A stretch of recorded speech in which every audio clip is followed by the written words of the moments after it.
안녕하세요. 팀 갈입니다. 저는 프로젝트를 소개를 맡은 팀장 박수경이고요.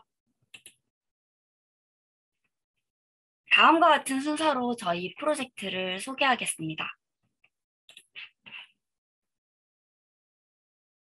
혹시 대화문이 자세히 보이시나요? 여러분은 다음의 대화문을 보면 어떻게 생각하시나요? 우리는 이것이 흔히 일어나는 직장 내 괴롭힘임을 알 수 있습니다. 그러나 과연 인공지능도 이 대화문에서 직장 내 괴롭힘이 일어나고 있는 것을 감지할 수 있을까요? 저희 팀 갈은 이번 프로젝트를 통해 대화문을 바탕으로 일상 대화로부터 명시적인 언어 폭력뿐 아니라 괴롭힘, 은근한 갈취, 협박 등 암묵적인 위협 상황을 탐지하는 모델을 설계했습니다. 나아가 대화 로그와 캡처 파일을 드롭하여 실제로 사용자가 사용할 수 있게끔 웹 서비스를 구현해 보기도 했습니다. 일반적으로 언어 모델이 이러한 상황을 탐지하기 쉬운 방법은 문장에 사용된 단어나 문장의 구조 자체를 바탕으로 하는 판단입니다. 가장 많이 이용되고 있는 방법은 욕설이나 폭력적인 언어 등을 금칙어로 설정하여 직접적으로 사용하지 못하게 하는 것입니다. 하지만 만약 단순한 그런 방법을 적용했다면 위의 대화문은 아무런 문제가 없는 일상적인 대화문으로 판단되었을 것입니다. 그러면 저희 프로젝트 진행 과정을 본격적으로 발표하기 앞서 저희 팀 구성과 역할을 먼저 소개하겠습니다.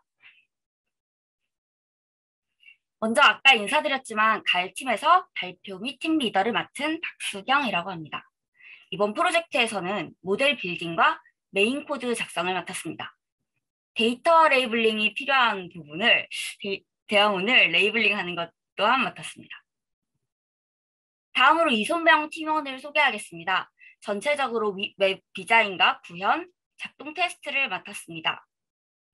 웹 서비스를 로컬 호스팅으로 작동하는 테스트까지 수행하여 저희 웹의 토대를 완성한 팀원이라고 보시면 됩니다. 다음으로 정지영 팀원을 소개합니다. 웹 서비스에서 대화 화면 캡처를 인식하는 OCR 기능을 맡아 동작하도록 구현하였으며 데이터 증강을 위한 역번역 작업과 데이터 전처리에 대한 아이디어를 다수 제공하는 등 서비스의 품질에 상당한 기여를 했습니다. 이태경 팀원은 데이터 증강을 위한 대화문 생성과 데이터 추가 수집, 태스크 리서치와 발표 준비를 적극적으로 맡아주었습니다. 특히 웹을 동작하게 만든 이수명 팀원과 정지영 팀원은 자바스크립트와 웹 앱을 구현하는 파이썬 라이브러리 플래스크를 처음 접해 배워나가며 프로젝트에 적용을 했습니다.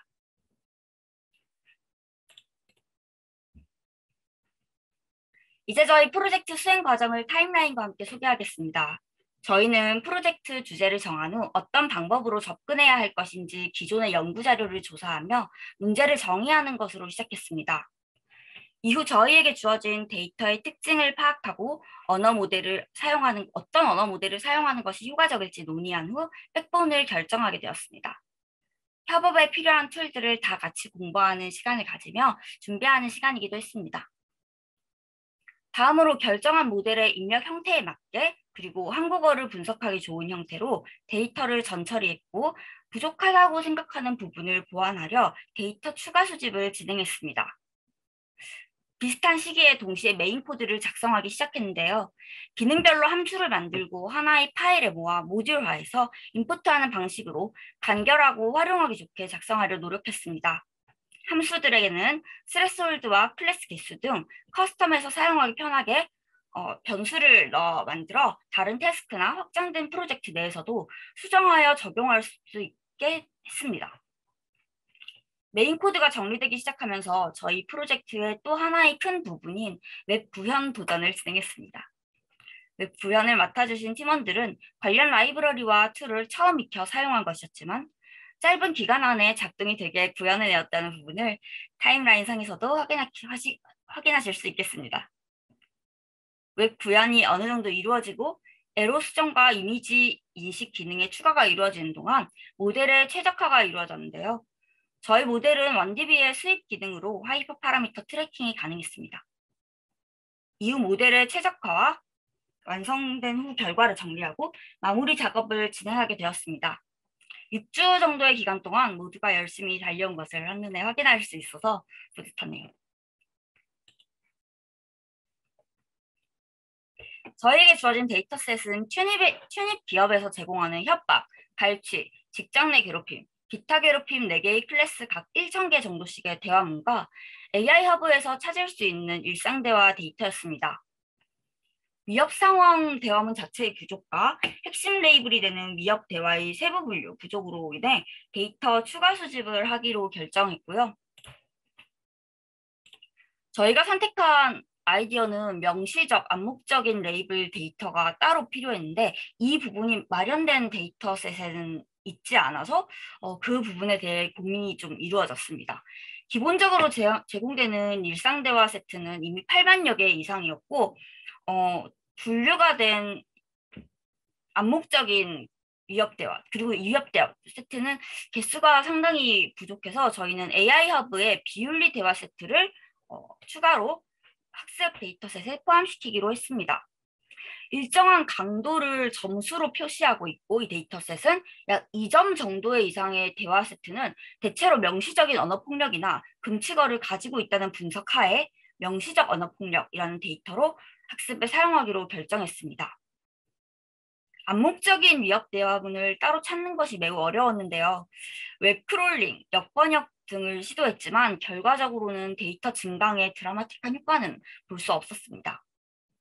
명시적인지 암묵적인지 판단하기 위해 학습 데이터셋이 매우 작은 모델 엑스트라라는 모델을 따로 만들기도 했지만 약간 그 정확도의 미세한 차이가 본 모델의 학습에 영향을 제법 크게 준다는 결과를 확인하고 결국 핵심 데이터셋 중 4천여 개의 정도만 암묵적 데이터로 활용을 하게 되었고 이 데이터 구분의 레이블링은 휴먼 체크로 이루어져 있습니다.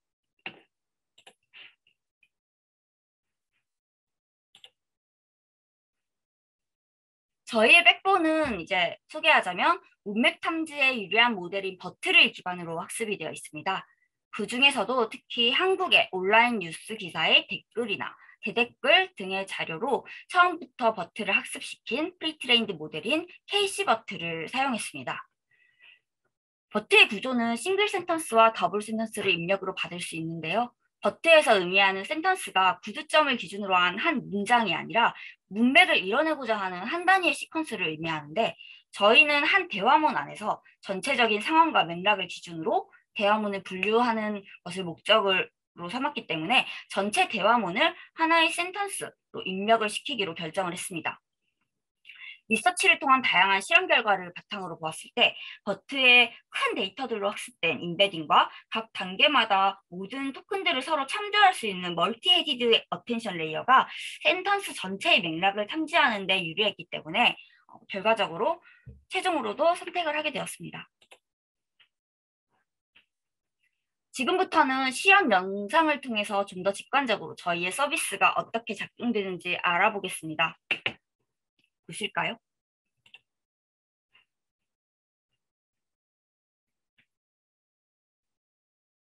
로컬 호스팅으로 일단 작동을 하는 과정입니다. 로컬 호스트로 연결이 되었고요. IP 주소로 먼저 접근해서 먼저 대화문을 생성할 수 있는 기능을 보여드리고 있습니다. 이런 기능도 있고요. 네. 대화문 생성 중이죠. 자세히 보시면 굉장히 있을 법한 직장 내 상황인 걸 알 수 있습니다. 혹시 글자가 보이시겠죠?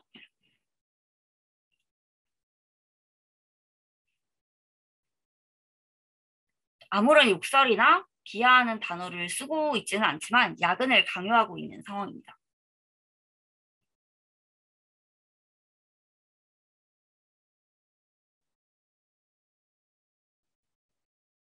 이렇게 친숙한 카카오톡 화면의 모습으로 대화문을 생성해낸 뒤 우측에 있는 채팅 저장 버튼으로 텍스트 파일로 추출할 수 있습니다.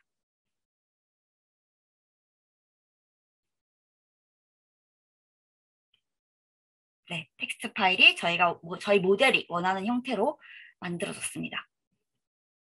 그리고 이제 LMS 상에서도 연결이 되는 것을 보여드릴 건데요. 저희가 기존에 만들었던 대화문은 이제 업로드 시켰습니다.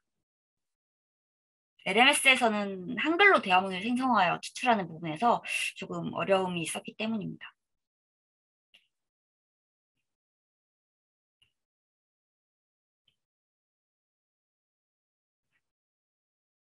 하지만 기본적으로 작동은 똑같이 됨을 확인할 수 있고요. 방금 만들어낸 이제 대화문을 분류하고 있는데요. 아까 생성된 대화문을 암묵적인 직장 내 괴롭힘으로 잘 판단하고 있는 모습입니다. 다른 예시들도 테스트해 보았습니다.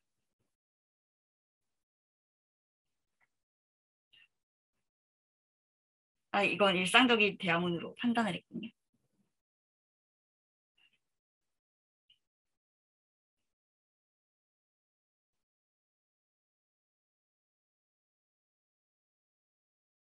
스레스홀드에 따라서 결과가 좀 달라지기는 합니다.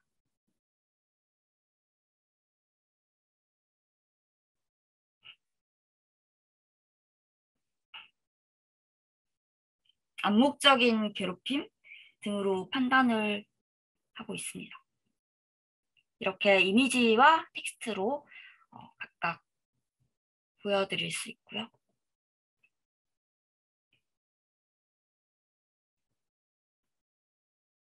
암묵적인 괴롭힘.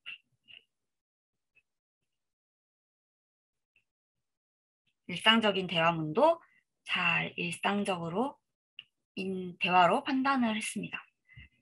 저희는 이렇게 이미지에서 문자를 읽어내는 구글 API를 적용하여 대화문의 구조대로 재배치를 했는데요. 카카오톡 대화창에 잠깐만요.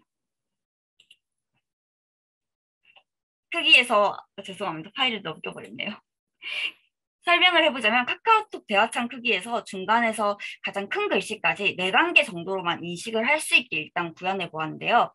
OCR 기능을 활용하면서 글씨 크기에 따라 이름이나 시간 등을 제외하고 이제 디텍팅하는 메커니즘을 통해 인식을 했고, 그렇기 때문에 가끔 이제 아이폰 같은 화면에서는 이름이나 시간까지 조금 디텍팅 될 수 있는 모습을 보이기도 합니다. 하지만 이미지는 제대로 인식하고 있는 모습이었습니다. 여기까지 조금 제가 영상을 거의 마무리될 때쯤 중단했지만 여기까지 저희 모델이 작동하는 과정을 보여드렸고요.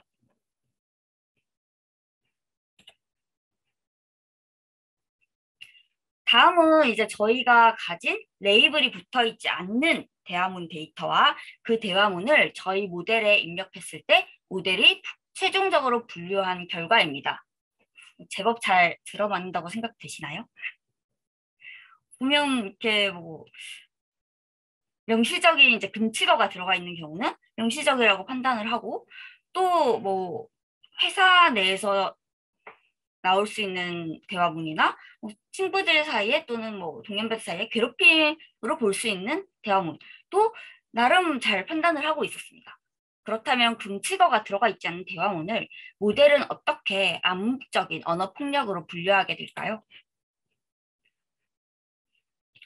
저희는 태스크 리서치를 통해 언어 폭력을 탐지하는데 명시적인 언어 폭력과 암묵적인 언어 폭력으로 나누어 분석하는 것이 더 효과적이라는 것을 알 수 있습니다. 가장 핵심이 되는 아이디어는 다음 논문에서 참고했고요. 암묵적인 언어 폭력은 정의가 명확하지 못하고 기준도 사람마다 다를 수 있어 연구하기 힘든 부분임을 알 수 있었습니다. 저희는 그래서 암묵적인 언어 폭력을 일상적인 대화문과 명시적인 언어 폭력의 여집합으로 생각했습니다. 그래서 암묵적인 언어 폭력을 탐지하기 위해 접근한 방법은 이렇게 극명하게 갈린 두 개의 레이블인 명시적 언어 폭력과 일상적 대화문의 분포 외 데이터로 암묵적인 언어 폭력을 다루는 방법이었습니다. 이런 방법은 오딘이라는 이름으로 분포 외 데이터 연구 쪽에서 자주 활용되고 있다고 합니다. 그래서 저희는 모델을 두 가지 합쳐서 쓰는 방법을 선택했는데요. 큰 구조는 보시는 이제 도시과 같은 모양이고요. 모델 1과 모델 2 두 가지 사용한 모델은 두 개 다 버트를 기반으로 한 모델입니다. 모델 1은 명시적인 언어 폭력과 일상 대화를 데이터셋으로부터 나눕니다. 그러면 그에 각각 속할 확률이 0과 1 사이의 값으로 나오게 되는데요. 그 어떤 사이 값인 스레스홀드를 정해서 어디에도 속한다고 보기 어려운 데이터를 암묵적인 데이터로 판단하여 추출해냅니다.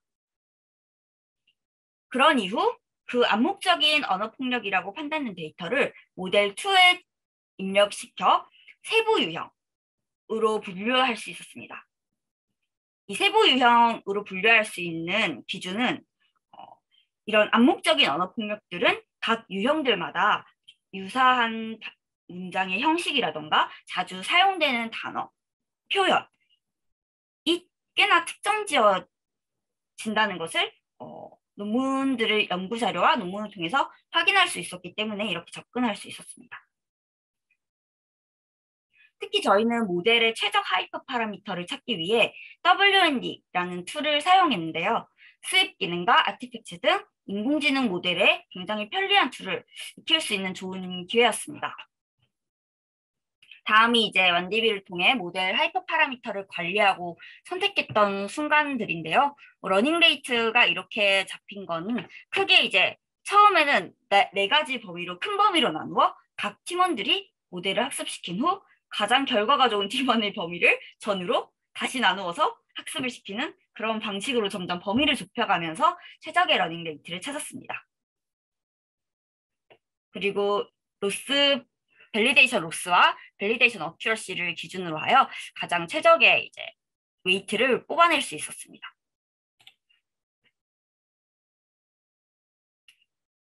저희 모델이 테스트 데이터셋을 분류한 결과입니다. 테스트 데이터는 각 레이블이 균등한 정도로 분배되었다라는 사실만을 알려주고 특정한 레이블 앤서가 없는 데이터셋이었습니다. 그래서 저희는 사실 이 비율로 적당한 결과를 판단할 수밖에 없었고요. 그래서 적당한 학습과 적당한 스레스홀드를 정하는 데는 저희가 임의로 레이블링한 테스트 데이터를 넣으면서 계속 확인을 진행할 수밖에 없었습니다. 보시면 실제로 저희 모델이 분류한 결과와 그 확률값 중 이제 일부를 테이블로 떼왔는데요. 실질적으로 이제 동그라미를 쳐놓은 것처럼 오판을 하는 경우도 좀 있었습니다. 저희는 이 원인을 크게 암묵적, 명시적인 언어 폭력을 더 명확한 기준으로 나누지 못했다는 점과 스레스홀드의 미세한 조정이 필요했다는 점으로 뽑을 수 있었습니다. 프로젝트를 진행하면서 어려움을 겪었던 대표적인 부분들을 말씀드리면 다음과 같은데요. 사실 이보다 좀 훨씬 많은 단계에서 다양한 골칫거리들이 많았습니다. 하지만 대체로 어떻게든 방법을 고민하고 이제 마련했는데 그 중에서도 특히 아쉬움이 남았던 부분들을 소개합니다. 언어폭력과 관련된 대화문을 찾는 것이 매우 어려움을 겪었습니다. 저희는 이제 대화문을 기반으로 분석을 하는 모델을 목적으로 했기 때문에 단발성 대화나 뭐 단순한 댓글 하나 같은 경우는 조금 힘들지 않을까 학습에? 라고 생각을 해서 대화문을 찾았습니다.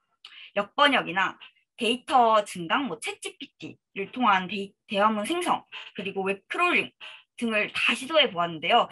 질 좋은 대화문이라고 보기 어렵기 때문에 결국 휴먼 체크를 해서 대화문을 늘렸던 부분이 좀 컸습니다. 만약 좀 데이터적으로 좀 더 수집할 수 있었다면 혹은 확충이 된다면 모델의 성능은 훨씬 좋아질 것이라고 당연히 예측이 되는 부분이 있었기에 좀 더 아쉬웠던 것 같습니다. 다음으로 이제 웹 구현을 하는데 어려움을 좀 느꼈습니다. 아이텔 과정을 통해서 웹에 대한 것은 전혀 배워오거나 다룬 적이 없었던 분야이기 때문에 구글링과 유튜브 그리고 챗GPT 등을 통해서 열심히 배워가며 구현했는데요. 새로운 것을 바로 배워 적용하는 것을 몇 주 만에 한다는 것은 조금 부담이 컸습니다. 아마 그래서 조금 더 자세하게 알고 원리를 이해하고 싶은 부분도 있었고 좀 더 공부를 하고 싶었던 부분도 있었지만 조금 모자라는 부분이 있을지도 모르겠습니다. 그렇기에 이제 웹이 구현되는 것을 확인하고도 서비스가 실제로 작동되는 서버 호스팅을 제공하는 플랫폼을 찾아 여러분들도 한 번씩 테스트를 해볼 수 있게 완료하지 못한 점이 큰 아쉬움이었는데요. 이런 부분에서는 무료로 동적 지원이 가능한 플랫폼을 찾기가 어려웠고 활용하기가 굉장히 어려웠다는 부분을 들 수 있었습니다. 저희 프로젝트가 이렇게 마무리되었지만 이런 탐지 모델의 성능을 더욱더 향상시킨다면 사내 메신저나 학생들의 그룹 대화방 등에서 문맥을 파악한 괴롭힘 등의 탐지가 가능해지는 것을 의미하게 됩니다. 이는 다양한 커뮤니케이션 서비스에 적용 가능하다라는 그런 전망을 보여주었는데요. 그런 면에 있어서 굉장히 좀 뿌듯했습니다. 이상으로 저희 프로젝트 발표를 마치겠고, 지금부터는 이제 질문을 받는 시간으로 한번 꾸려보겠습니다.